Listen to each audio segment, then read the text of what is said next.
Alors, je suis le docteur Gaëlle Abdral, je suis donc responsable de la cellule d'urgence médico-psychologique au SAMU de Paris et je suis aussi responsable de la coordination pour toute l'Île-de-France. Moi, ça fait à peu près 20 ans que je travaille dans le champ du psychotraumatisme et je suis responsable de cette cellule depuis maintenant 8 ans.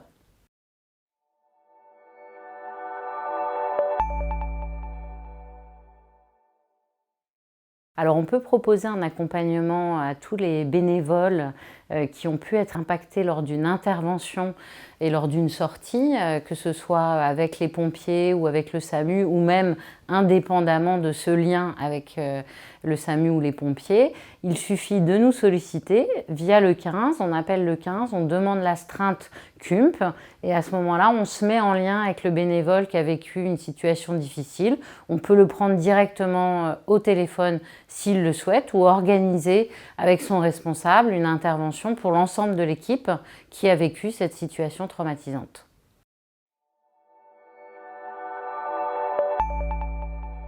Alors, les CUMP, parce que ce n'est pas que la CUMP de Paris, mais les cellules d'urgence médico-psychologique ont été créées suite à l'attentat de 1995, à l'attentat du RER Saint-Michel, où il y a eu une prise de conscience politique que finalement on soignait très bien les blessés physiques, mais qu'il y avait tout un champ de blessés et d'impliqués par rapport à un événement, une catastrophe collective à qui on ne proposait pas de soins.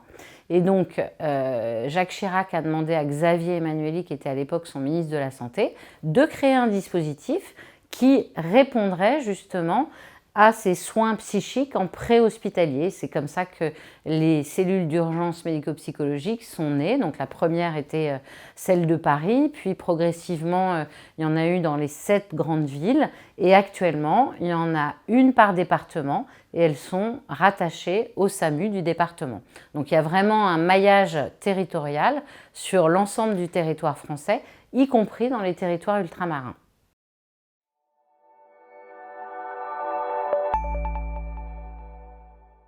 C'est vrai qu'on est particulièrement attentif à cette population, aux bénévoles, déjà parce qu'on sait qu'ils ont un engagement dans leur travail qui est très personnel, et ils y mettent énormément de cœur. Donc ça peut créer paradoxalement aussi une certaine vulnérabilité. Si à un moment donné, on est confronté à une situation dans laquelle on peut se sentir impuissante ou qui nous rappelle des situations personnelles difficiles. En plus, on sait que généralement, ce sont des populations qui sont plutôt jeunes. Donc on sait que ça peut être un facteur aussi de vulnérabilité, peu formé à la médecine d'urgence, au champ du psychotraumatisme, et donc qui peuvent être plus impactés. Donc c'est très important ce qu'on fait aujourd'hui, c'est cette sensibilisation que tout un chacun, que ce soit des soignants, des civils ou des bénévoles, on peut être à un moment donné, et même si on est très expérimenté, impacté par une situation.